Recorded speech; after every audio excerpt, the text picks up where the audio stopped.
এই দুদিন আগে ড্রোনটা ওপেন করলাম এমনভাবে থাইল্যান্ডে বসে, এবার ইন্ডিয়াতে বসে নতুন ফোনটা আনবক্স করছি।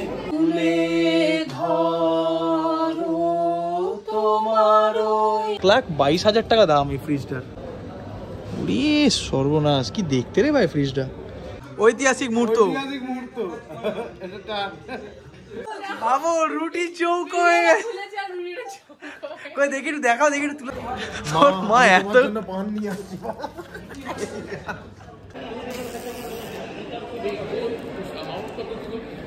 সুন্দর। আজ 25শে বৈশাখ 1432, এখন ঘড়ি কাটে ঠিক দুপুর 12টা বাজে। আর এই দুপুরবেলা, ভর দুপুরবেলা 25শে বৈশাখের দিন ভিডিওটা শুরু করছি। দেখুন, রবীন্দ্রনাথ অবশ্যই আমাদের ভারতীয়দের কাছে গর্বের বিষয়, বাট বাঙালিদের কাছে একটা ইমোশনের জায়গা রবীন্দ্রনাথ। একেবারে ছোট থেকে যখন অ আ ক খ শিখেছি, তারপর থেকে গল্প বলা, কবিতা, গান সব কিছুতেই যেন রবীন্দ্রনাথ আমাদের আঁকড়ে রেখেছে।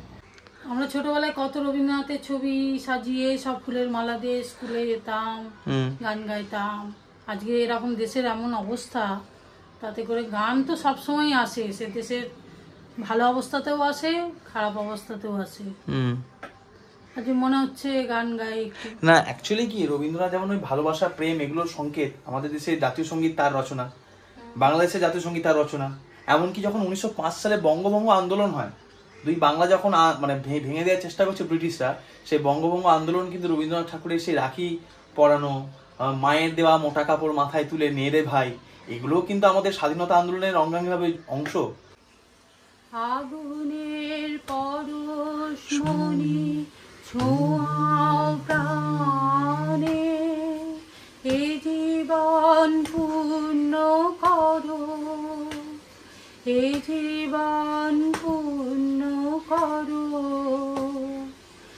এ জীবন পূর্ণ করো দহন দানে,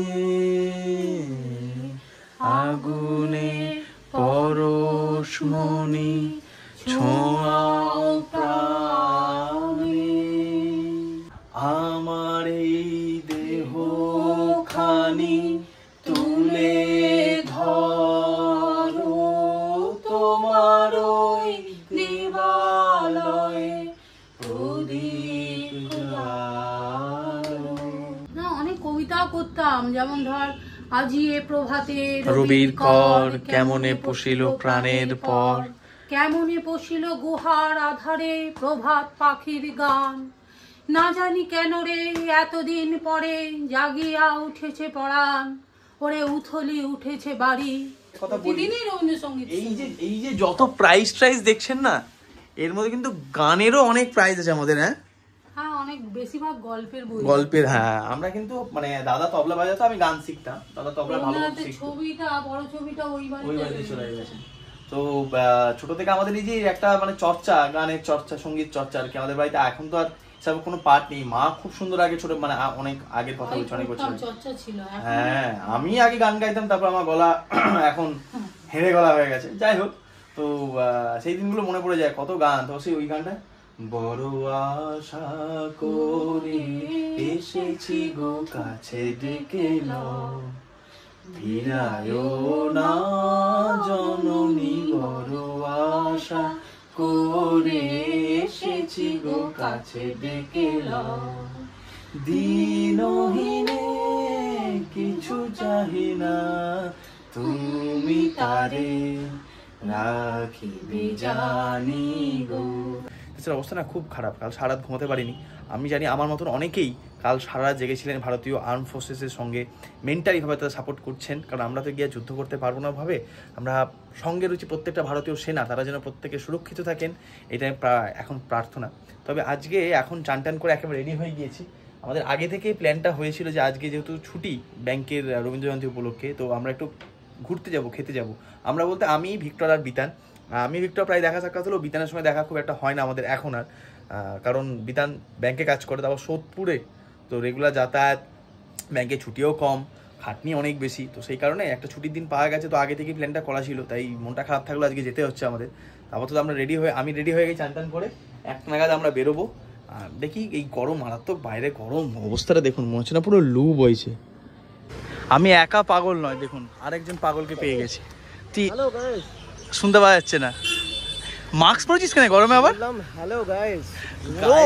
আজকে হ্যালো থাকবে না ভাই, পুরো ভ্যালো হয়ে যাবে, মানে অসম্ভব অসম্ভব। আজ মনে হচ্ছে সিরিয়াসলি লু বইছে, কালকে মনে অ্যাটাক হয়েছে তো পাকিস্তানে, ওই জন্য সেই লুটা এদিকে আসছে গরমটা। দেখ চলো আমরা এখন যাচ্ছি ভিক্টরের বাড়ি, ওকে তুই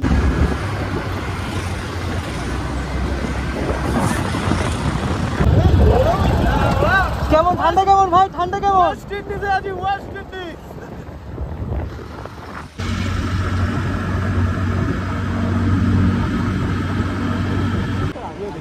তোরা কেউ দেখিস নি? গিয়ে এমন ভান করবো না আমরাই দেখেছি, তো এই সিনেমার ডিরেক্টর রে।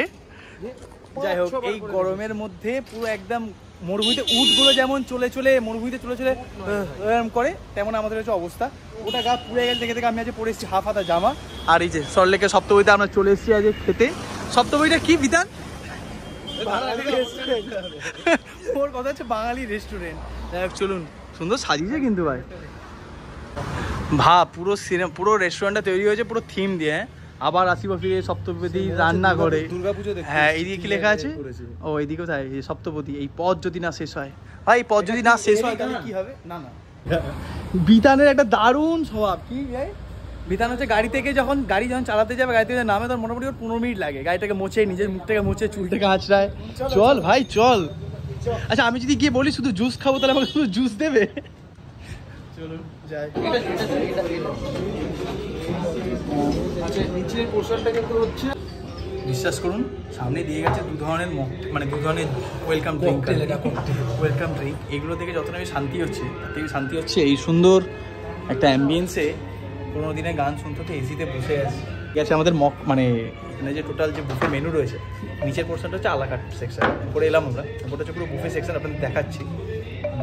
আমাদের দিয়ে গেছে প্রথমে দু ধরনের মকটেল বলতে পারেন বা ওয়েলকাম ড্রিঙ্ক, আমপান্না আর হচ্ছে ছাস, তাই তো? আর তুই আমাদের খাস, আর তুই মোহনবাগানকে ভয় পাস। ছেলেগুলো কিরকম হাঘরে দেখুন। হ্যাঁ, এতক্ষণ চুপচাপ শান্ত হয়ে বসছিল, দেখুন মানে গুনছে আবার মেনু কার্ড দেখে দেখে। কি কি আছে স্যার? আচ্ছা, এখানে আছে হচ্ছে, আমি বলছি সেটা হচ্ছে লেবু লঙ্কা মুরগি। আচ্ছা, তারপর যেটা খাচ্ছিস তুই? বাদশাহী ফিশ। এইটা লম্বাটা হচ্ছে বাদশাহী ফিশ, আর এইটা হচ্ছে লেবু লঙ্কা মুরগি। তার সাথে রয়েছে রাঙা আলু আমাদা পকোড়া, আলুর পকোড়া। রাঙা আলু আমাদার একটা জিনিস, আমাদা পকোড়া। কিছুই জানে না, বেকার ফুড ব্লগার। নরমাল চানা, চানা এই যে এইটা মনে হয় চানা। এইটা আচ্ছা, না এইটা চানা মনে হয়। এইটা হ্যাঁ। আজকে বাইরে এত গরম যে না বেরোলেও আমাদের চলতো, মানে এত গরম, মানে এতই গরম। তারপর যে কেন এসছি জানেন, বিতানের সঙ্গে অনেকদিন পর দেখা। বললাম ও ব্যাংকে কাজ করে যথারীতি, আমি আর ভিক্টর একটু সময় পেলেও বিতান সময় পায় না। তো সেই জন্য যেহেতু প্ল্যান হয়ে গেছে আমাদের যে আমরা যে বেরোবো, আমরা বেরোবোই। এবং দ্বিতীয় কথা হচ্ছে বন্ধু, এই যে আমাদের একটা ট্রায়ো কম্বিনেশন দেখতে পারেন, এটা কিন্তু আজকের নয়, 11-12 থেকে আমাদের এই ট্রায়ো কম্বিনেশনটা। আমি বিতান ভিক্টর, আমাদের গ্রুপও আছে, জিন্দেগি না মিলেগি দোবারা। এই যে একটা বন্ধুদের গ্রুপ, এই যে বন্ডিং, অনেকদিন পর দেখা সাক্ষাৎ হলে, এখন সবাই কাজে ব্যস্ত, দেখা সাক্ষাৎ হলে ওই যে গল্প টাইম কাটানো, এইটা খুব ইম্পর্টেন্ট। তো সেই জন্য আরো বেশি করে বেরোনো। কি ভুল বললাম না ঠিক বললাম? একদম ভুল বললাম। বন্ধুদের সাথে বেশি মিশবেন না, আর ভিক্টরের মতো বন্ধুর তো মিশবেনই না, আপনাকে উচ্চনা পাঠিয়ে দেবে। ফার্স্টে এখানে তো স্টার্টার্স আইটেমগুলো ছিল, স্যালাড ফ্রাইড হচ্ছে, ওইদিকে পান্তাও রয়েছে ভাই। আরে এইসব খাবো না, এর কি আছে? আচ্ছা, লুচি আর আলুর দম খাবি না তুই? তোর তো লুচি ফেভারিট ভাই। এখন খাবো না ভাই, এত রোদ্রের মধ্যে যা ভাবে এলাম না। কি খাবি তাহলে? মাটন আর মাছ? মাছ, মাটন, রাইস অথবা পোলাও। বুঝে গেছি তুই আমারই মতন। এখানে ভাত রয়েছে, ডাল রয়েছে, ভেজ আইটেম, বাসন্তী পোলাও। ওফ, এটা সুন্দর। এদিকে সব ভেজ আইটেম নাকি? চিংড়ি মালাইকারি। তাই ভাবি ভিক্টর দাঁড়িয়ে কেন এখনো? ও তো এখানে আমাকে বললো চিংড়ি মালাইকারির জন্য এসছি আমি, ফাঁকা। তুমি আগে একটু জলটা আনাও না।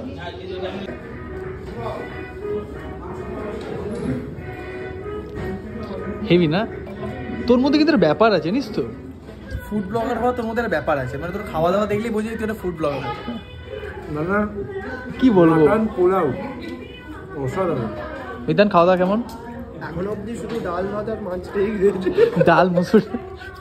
আমরা এসি যেটাতে 899 টাকা প্লাস ট্যাক্সেস হচ্ছে বুফে, ঠিক আছে?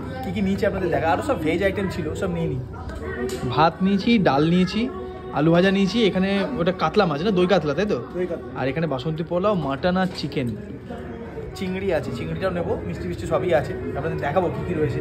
ভিক্টর ভিডিও করেছে ভালো করে, তো ওর ভিডিওটা দেখতে পারেন আর ওকে সাপোর্ট করতে পারেন। কী যেন নাম তোর বেশ চ্যানেলটা, বলবে কি, ও তো খেতেই ব্যস্ত, খাদ্য খাবার ভেতরেই তো। ও আচ্ছা আচ্ছা, চ্যানেলের নাম হচ্ছে খাদ্য ভ্রমণ বাঙালি। ও খায়ও ও ঘোরেও, ঠিক আছে। তো আপাতত আমরা খাই, খাওয়া দাওয়ার টেস্ট ভালো, বাট ওদের সার্ভিসটা একটু স্লো, একটু না অনেকটা স্লো। চিংড়ি এসে গেছে, ওখান থেকে নিয়ে নেবো তাই তো, ঠিক আছে। ওদের সার্ভিসটা না একটু স্লো, সার্ভিসটা স্লো। একটা মানুষ কত চিংড়ি খেতে পারে দেখুন, আগে তো অলরেডি একবার নিয়ে নিয়েছি। খাবার যা মজা, আবার পাশে যখন বসে থাকে এরকম বাঙাল ইলিশের রাজারা, ঠিক আছে, যারা উঠতে পারে না আইএসএল এ, এই যে বলে দিলি ইলিশের রাজারা, কারণ তুইও জানিস যে এর পাশে ইলিশ। অবশ্যই, আমিই তো বলছি ইলিশ চিংড়ি, ইলিশ ইলিশ চিংড়ি চিংড়ি। মোহনবাগান মোহনবাগান মোহন, জয় মোহনবাগান। জয় মোহনবাগান। একটা চিংড়ি মাছ খা। দেখুন ঐতিহাসিক দাদা দেখছেন দেখছেন দেখছেন, ঐতিহাসিক মুহূর্ত। ঐতিহাসিক মুহূর্ত এটা। এতক্ষণ টেবিলে বসে খাচ্ছিলাম, কারণ এখন পেটটা ভরে গেছে পুরো রেস্টুরেন্ট খেতে হবে, আমরা দাঁড়িয়ে দাঁড়িয়ে খাচ্ছি, ঘুরে ঘুরে খাচ্ছি, একজন কিন্তু বসে বসেই খাচ্ছে। দাদা কোন গুছিয়ে খাওয়া দাওয়া করলো, এবার বলছে কোথায় যাবি, একটু তুই বলছে একটু বাথরুমে যাই, একটু পেটটা খালি করে আসি। তারপর তো এই সুন্দর টয়লেটটা বাড়ি চিকিৎসার জন্য আমরা তো ইউজ করি, তার জন্য তাই বললাম যে এখন তো খাবার টাইম আছে, হালকা পেটটা খালি করে আসে, আবার খাবো, তাহলেই তো আমাদের হয়ে যায়। এরকম কি আগে করেছিস কখনো? আগে হয়েছে, এমনিতে খেতে গেছি, মাছ পদ পেয়ে গেছে, it's very normal, like human, এটা হিউম্যান ক্যারেক্টারিস্টিক, হিউম্যান নেচার। পাবি যে বোঝে তারই পেয়েছে, এই মাত্রা এবিএসে হয়েছিল, হয়েছিল তো, এবিএসে হোক আর ডিসিতে হোক আর পিসিতে হোক। আর একজন কোথায় গিয়ে টয়লেটে গেছে, টয়লেটে গিয়ে ওর 8 ঘন্টা লাগে, টয়লেটে গেছে কি কি হলো রে ভাই? ভাবছি বিধান সৈকত বলছে যাবে, একটা খালি করে আসি। হ্যাঁ কি আছে তো, অবস্থা, দিয়েছে, বাকিটা খাবো না, চিংড়িটা খাবো না। অলরেডি প্লেট চলে গেছে ডাস্টবিনে। চলে গেছে ডাস্টবিনে, কি যে প্লেট তো আছে, মাটনটা একটু খাবো 2 পিস, চিংড়ি খাবো 4 পিস, আর কাতলার পেটিটা চর্বিটা একটুখানি খাবো, আর লাস্টে দুটো অসুবিধা। আরে ভাই আপনারা বলুন তো, কাদের কাদের কাতলা মাছের ওই পেটি চর্বি পোর্শনটা খেতে ভালো লাগে, ওটা ছালটা, ওইটা সিরিয়াস, যেটা বিতান খেয়ে এসছে, চর্বিটা অসাধারণ, সিরিয়াসলি। এরকম ভাবে মন দিয়ে সাইন করতে আমি লাস্ট ছবিতে দেখেছিলাম 1971-এ পাকিস্তানি সেনাপ্রধানকে। এখন ওই একই রাম জামা পরেই ভিক্টর সাইন করছে এখন। এখানে আমাদের পান টান দিয়ে গেছে, বাট লাস্টে আইসক্রিম আছে। পানটা দিয়ে কি বললাম, আর বেটা এত নির্লজ্জ ছ্যাঁচড়া ভিক্টর জানেন, বলছে আমার মা পান খেতে খুব ভালোবাসে, দুটো এক্সট্রা নিয়ে যাবো, কোনো অসুবিধা নেই তো? কাকা বলছে না না কোনো অসুবিধা নেই, মা এত পান নিয়ে আসছি। আমাদের আজকে কোনো রেস্তোরাঁ ডাকিনি খেতে, কোনো প্রমোশন ছিল না আজকে, আমরা তার প্রমাণটা দিচ্ছি আপনাদের। হ্যাঁ একটা প্রমোশনে এসেছি রেস্তোরাঁ, মিথ্যেবাদী। হ্যাঁ হ্যাঁ হ্যাঁ, এখানে আইসক্রিম দিয়ে গেছে 20,000, ভালো দারুণ খাবার, মারাত্মক সার্ভিস, অসাধারণ ফাস্ট সার্ভিস, রোবট। এই হচ্ছে আমাদের বিল। না কোনো আজকে কোনো প্রমোশনে আসেনি, তার তো প্রমোশন জোগাড় করার কথা ছিল তোর ভাই, তুই ফুড ব্লগার, আমি তো ট্রাভেল ব্লগার, আমরা জোগাড় করতে পারি না আমরা, কেন বলতো? আর তোকে তো আর অরুণদা ডাকিনি। 3 জন দেখ 4টে পান দিয়ে গেছে। বাইরে বেরিয়ে এসে দেখি এদিকে পুরো আকাশ কালো করে এসছে, পুরো বৃষ্টি নামবে। এবার ভাবছি যে তাড়াতাড়ি যদি না পৌঁছায়, বৃষ্টিতে ভিজে গেলেও মুশকিল, কাগজে ছাতাও নেই, রেনকোটও নেই।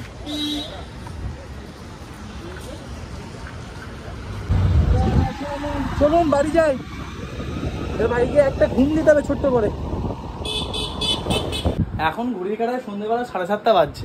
একটা মহা সমস্যায় পড়েছি, আমার এই ফোনটা পড়ে গিয়ে ভেঙেছে আসল গ্লাস, ফোনটা চুরচুর হয়ে গেছে, চুরচুর মানে পুরো স্ক্রিন ভেঙে গেছে। তাও ঠিক ছিল, চালিয়ে নিয়েছিলাম যে কটা দিন পর কিনবো ভাবছিলাম, বাট আজকে বেরিয়েছিলাম আমি, তো ঘন ঘন এমার্জেন্সি কল হয়ে যাচ্ছে, সাইরেন বাজছে, ঘন ঘন ভুলভাল টাচ হয়ে যাচ্ছে। পুলিশের কাছে ফোন চলে গেছিলো একবার, পুলিশের কাছে ফোন চলে গেছিলো, আমি বুঝতে পারিনি, আমার হ্যালো হ্যালো করছে, হ্যাঁ স্যার বলুন, হ্যালো কে বলছেন? পুলিশ বলছে কোথায় আছেন, আপনার কী হয়েছে? এমার্জেন্সি ফোন চলে গেছে, SOS।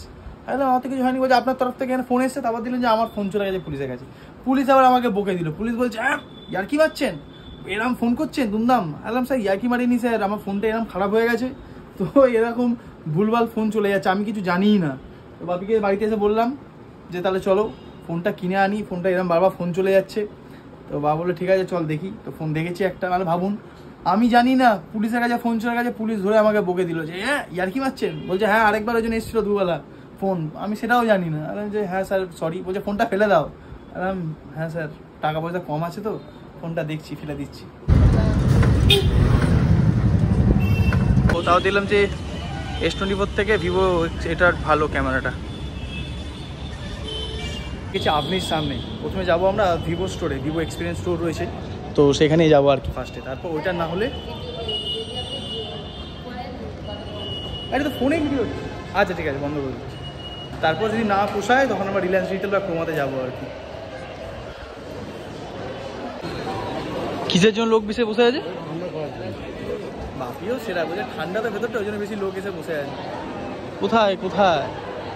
এই যে গ্রাউন্ড ফ্লোরে রয়েছে ভিভো স্টোর, সেখানেই যাবো। এই যে X200 বাবা ওখানে কথা বলছে বাজাজের জন্য, আর এদিকে আমি ফোন দেখছি, নিচ্ছি হচ্ছে মানে নেবো হচ্ছে যদি নেই এই ভিভো X200টা, এটা বেশ ভালো ক্যামেরাটা। এই যে এই হচ্ছে ফোনটা, ফার্স্টে ভেবেছিলাম হয় S24 আলট্রা নাহলে S24 নাহলে এইটা নেবো, তো আপাতত যেটা দেখছি এইটাই বেশ ভালো ক্যামেরা লাগছে আর কি তুলনায়, তো সেই সূত্রেই নেওয়া আর কি। আমি বাবা সেলফি এখানে, বাপি এদিকে তাকাও, বাপি একেবারে এদিকে, ও বাপি ও বাপি এদিকে তাকাও, এই দেখুন ছবিটা দেখুন, ভালো না? জুমটাও দারুণ, মানে খানিক আমি যা দেখছিলাম S24 আলট্রার থেকেও কিন্তু কিছু কিছু জায়গায় নাইটে স্পেশালি মানে স্যামসাংয়ের নাইট সেন্সারটা খুব একটা ভালো না, এর সঙ্গে যেহেতু জেইসের একটা ব্যাপার আছে তো সেটা বেশ নাইটের ক্যামেরাটা আরও বেশি ভালো। ভিভোতে দেখলাম, এবার আমরা রিলায়েন্সের দিকেই যাচ্ছি, কারণ ফ্লিপকার্টের যে দাম সেই দাম অনুযায়ী ম্যাচ এরা করাচ্ছে না, তারপর আরও কি প্রসেসিং চার্জেস তো লাগবে এটা কার এক্সকিউজ, তার সঙ্গে এনারা আবার অ্যাড করছেন হচ্ছে ওই কী বলে ডিভিডি চার্জেস 1500 টাকা। তাই বললাম যে ফ্লিপকার্টের চার্জেস মানে ফ্লিপকার্টের প্রাইসে যদি ওনারা দেন তো আপাতত ওটা দেখে ওরা সেটেল করে এসেছি, তো আপাতত আমরা বাকি জায়গাগুলো দেখে নিয়ে যাবো রিলায়েন্স ডিজিটাল বা ক্রোমা কী ছাড় দেয় দেখি, যদি ফ্লিপকার্টের ওই 63,499 না 599 যদি ম্যাচ করিয়ে দেয় তাহলে সেখানেই নেব। আর আচ্ছা আমি রয়েছি এখন রিলায়েন্স ডিজিটাল থেকে বেরিয়ে এসেছি, এখন রয়েছি যে ক্রোমাতে, মানে আমি আগেও কয়েকটা জিনিস কিনেছিলাম ক্রোমাতে, কারণ ক্রোমাতে বেশ ভালো রকম ছাড়টার দেয় আর কি। আমাকে ভিভোতে বলছিল ওই 64,500 মতন, রিলায়েন্সে বললো পুরো 65,999 টাকায় লাগবে, আর এখানে বলছে আমাকে 63, যেহেতু পরিচিত রয়েছে আর কি 63,250 বা সামথিং এরকম কিছু লাগবে আর কি। তো সেটা আমি এই জন্য ক্রোমাতে খুব ভালো জিনিস, মানে ক্রোমাতে না জিনিস তুলনামূলক অন্যান্য জায়গাতে একটু সস্তায় পাবেন, কোনো প্রমোশন করছি না কিন্তু নিজের অভিজ্ঞতা থেকে বলছি। আর এখানে প্রচুর বড় স্টোর আমাদের আপনিতে, যে ফ্রিজের এখানে আমি রয়েছি এখন বাজাজ ফিনান্সের জায়গাতে রয়েছে আর কি, প্রসেসিং ফিস সামথিং কিছু এক্সট্রা লাগবে আর কি। একটা ব্যাপার রয়েছে, ব্যাপারটা হচ্ছে একবার হাই বলে দাও, ব্যাপারটা হচ্ছে যে এই গ্রিনটা আছে, এটা গ্রিন তো নাকি গ্রিন, এই গ্রিন আছে একটা ম্যাট ব্ল্যাক আছে একটা, আমার ব্ল্যাকটাই বেশি পছন্দ, ব্ল্যাকটা বেশি ভালো দেখতেও তুলনায় একদম সত্যি বলতে, বাট ওই বাজাজ ফিনান্সের কিছু কালার কোড বা সামথিং কিছু হয় বলছে, তো ওই ব্ল্যাকের সঙ্গে নাকি ওদের স্কিমটা নেই, তো আমি যাই না, আমাকে বাধ্য হয়ে হয়তো এই কালারটা নিতে হবে। এটাও দেখতে ভালো, দেখতে খারাপ না, বাট ব্ল্যাকটা কি বলতো, ব্ল্যাকটা হাতে থাকলে মানে ছেলেদের হাতে একটু ব্ল্যাকটা বেশি ভালো লাগে। এটা কি সত্যি না মিথ্যে, ঠিক কি ভুল? দাদারও কিন্তু X100 রয়েছে, X200 নয় X100 রয়েছে। ক্যামেরাটা কেমন, ফোনটা কেমন? ভালো, দেখা যাক কি নিই, শেষমেশ মনে হচ্ছে আমাকে এই কালারটা নিতে হবে। কত রকমের সব গেমিং ল্যাপটপ থেকে শুরু করে সব রয়েছে এখানে, কত রকমের ফ্রিজ, কত দামি দামি সব ফ্রিজ, এটা আবার মানে 3টে থাকের ফ্রিজ, ধরুন একটা থাক, এটাতে সব হচ্ছে খালি বরফ, এটা হচ্ছে যারা আইসক্রিম পছন্দ করেন তাদের জন্য, বা বরফ পছন্দ করেন তাদের জন্য জায়গা, বা মাছ মাংস রাখার জন্য জায়গা। এটা কিসের ভাই? ও এটা সমস্ত নর্মাল স্টোর আর কি, জিনিসপত্র রাখা নর্মালি। কত কি অপশন বেরিয়ে গেছে। নিচেরটা কি ভাই? ও নিচেরটা আবার ড্রয়ার, আচ্ছা এগুলো সবজি টবজি রাখার আর কি। দাম হচ্ছে 34,000 টাকা, থাক। ওহো এইটা দেখুন, এই সাবাস, এতে হেভি ফ্রিজ আছে রে ভাই, এগুলো ফ্রিজ আলাদা লেভেলের ফ্রিজ তোর ভাই, 1,22,000 টাকা দাম এই ফ্রিজটার। দেখুন এইটা বোধহয় বরফ টরফ, জল, ক্রাস্ট আইস, কিউব আইস এগুলো পড়ার, মানে আপনি এখানটাতে বোতল ই করে দেবেন বা গ্লাস দিয়ে দেবেন, অটোমেটিক সেন্সার আছে, নিয়ে নেবেন। ওরে সর্বনাশ, কি দেখতে রে ভাই ফ্রিজটা।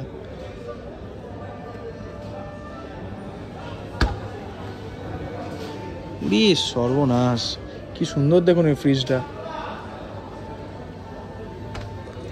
যদি ইউটিউবে কোনোদিন সফল হতে পারি এরকম একটা ফ্রিজ মাকে গিফট দেবো। ওয়াশিং মেশিনও রয়েছে প্রচুর, এখন আবার এসির চাহিদা প্রচুর, এখানে নানা রকম ফ্রিজ টিজ রয়েছে আর কি। এই ফ্রিজটা হেভি। বিল ডান, ফিনান্স ডান, বক্স চলে এসছে হাতে। এই বক্সটাই এবার ওপেন হবে, নতুন ফোন কামিং। চলুন ওপেন করি বক্স। কোথায় গেল? এই দুদিন আগে ড্রোনটা ওপেন করলাম এমনভাবে থাইল্যান্ডে বসে, এবার ইন্ডিয়াতে বসে নতুন ফোনটা আনবক্স করছি।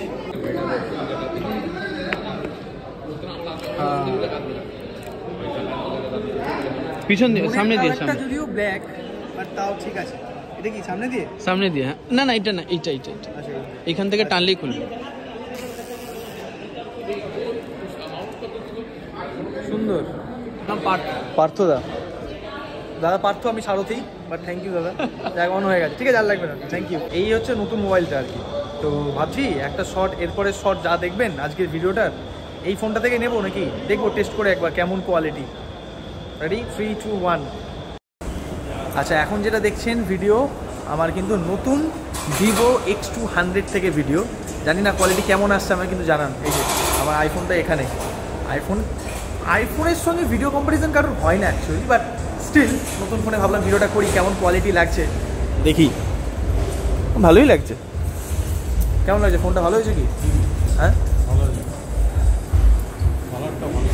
ফার্স্ট ছবি এই ফোনে কার উঠেছে জানেন? এই ফোনে ফার্স্ট ছবি উঠেছে বাবার। তাও মুখে হাসি নেই। মুখে হাসি আনতে কি পয়সা দিতে হবে তোমাকে, না ইএমআই ভরতে হবে? চলুন বাড়ি যাই, বহুত খিদে পেয়ে গেছে।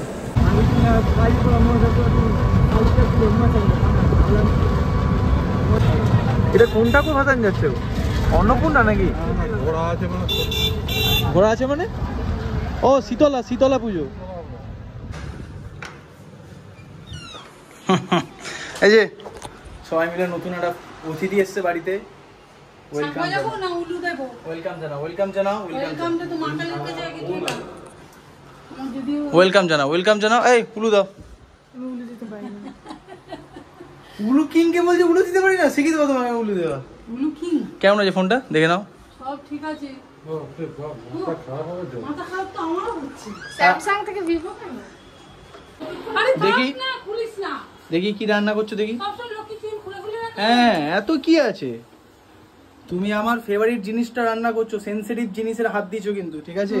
যদি খারাপ হয়েছে খেতে, এটা তো তোর কমন ডায়লগ যখনই রান্না করি, যদি খারাপ হয়েছে খেতে। এখন দাদাও নেই বাঁচানোর জন্য। দাদা বড়া পাও খাচ্ছে আর তুই আলু পোস্ত। দাদা কি খাচ্ছে? বড়া পাও আর ডাবেলি খাচ্ছে। ডাবেলি খেয়েছে যে? না, বলছে খাবো খাবো করে খুঁজছে এখন। দাদা এখন পুনেতে নানান রকম খাবার টেস্ট করছে। কোনদিন বড়া পাও, কোনদিন মিসেল পাও, কোনদিন দাবেলি, কোনদিন ওখানকার ধোসা, কোনদিন ওখানকার বিরিয়ানি, কোনদিন ওখানকার লোকাল খাবার। কেমন হয়েছে গো? ঠিক আছে তো? ঝাল দিয়েছো হালকা করে? দিয়েছি, তোর জন্য একটু কমই দিয়েছি। ঠিক আছে, ফ্যান্টাস্টিক। আমি এবার চান করবো। যা কি টাকি? ও টাকি ছেলের জন্য কি মন খারাপ করছে? টাকি না, মন খারাপ করবে না। ইয়েস, এইটাই আমি বলছিলাম। কত মায়ের ছেলে ভাবো বর্ডারে দাঁড়িয়ে আছে, তারা যদি মিস করে সেই মায়েরা, তাহলে কি আমাদের দেশে সুরক্ষাটা বজায় থাকবে? তা নিশ্চয়ই থাকবে না। তাহলে ঠিক আছে, চল এখন তুই চানটা কর। চান করি। আরে এটা পুরো হতো, এটা বললে তখন আর হবে না। ব্যাস। বৌদি কতটা রুটি বেলা, মানে রুটি গোল করে বেলাতে পারদর্শী হয়েছে, ইমপ্রুভ করেছে, সেটা আমরা দেখতে পাচ্ছি না।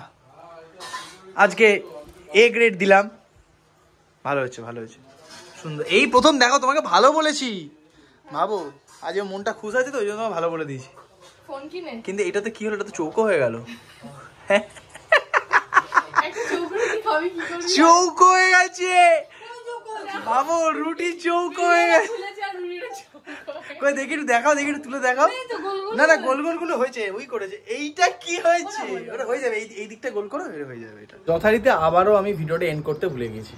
কালকে রাতে খাওয়া দাওয়ার পর ঘুমিয়ে গেছি, আর ওই রাজস্থানে ভিডিও এডিট করতে ভুলে গেছি। যাই হোক, আজকে পরের দিন আমি ভিডিওটা এডিট করতে গিয়ে মনে করলো, হাইরে আবারও আমি ভুলে গেছি। এই অভ্যাসটা আমি যে কেন মনে রাখতে পারছি না, বা কেন যে প্রতিদিন ভুলে যাচ্ছি আমি জানি না। মনে রাখতে হবে। অ্যাকচুয়ালি কি বলুন, ট্রাভেল ভিডিওসগুলোতে কী হয়, এত বছর ধরে ট্রাভেল ভিডিওসগুলো বানাই, ওই লাস্টের পার্টটাতে আমি ভয়েস ওভারে রাখি, তো সেই অভ্যাসটা নেই। তো এটাতে যেমন আমি রতেই রাখি, তো এই জিনিসটা মাথায় রাখতে হবে আর কি। যাই হোক, ভিডিওটা কেমন লাগলো অবশ্যই জানাবেন, আমার গাওয়া গান কেমন লাগলো জানাবেন। আর নতুন ফোন চলে এসছে, তো সেই ফোনও এবার ছবি উঠবে আর কি। তো ভিডিওটা ভালো লাগলে অবশ্যই লাইক করবেন, চ্যানেল নতুন সাবস্ক্রাইব করবেন আর কমেন্ট করতে কিন্তু একদম ভুলবেন না।